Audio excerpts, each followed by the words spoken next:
जगातल्या सर्वोत्तम ग्राउंडपैकी हे ग्राउंड आहे सिडनी क्रिकेट ग्राउंड, जिथे जुन्या आणि नव्याचा संगम आपल्याला बघायला मिळतो.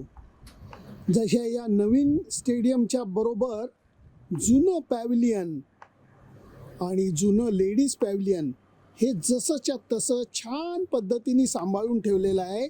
परंतु आपल्याला नजर फिरवायला लागेल ती मात्र या विकेटवर, कारण ऑस्ट्रेलियातल्या बाकी विकेटच्या तुलनेमध्ये या विकेटवरती स्पिनरला थोडी जास्त मदत होते. परंतु आत्ता महिना ऑक्टोबरचा आहे, म्हणून अजूनही जमिनीतलं पाणी हे पूर्णपणे गेलेलं नाही आहे. भले किती ऊन पडो, विकेटवरचं गवत कमी झालेलं नाही आहे. पण एक लक्षात ठेवायला पाहिजे, भारत विरुद्ध नेदरलँड सामन्याच्या अगोदर बांगलादेश विरुद्ध दक्षिण आफ्रिकासुद्धा सामना आहे आणि नंतर त्याच विकेटवरती भारत नेदरलँड सामना होणार आहे. याचा काही ना काही परिणाम हा खेळताना आपल्याला दिसणार आहे.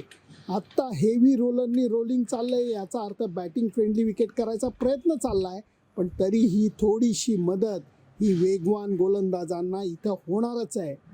सुनंदन लेले, सिडनी क्रिकेट ग्राउंड.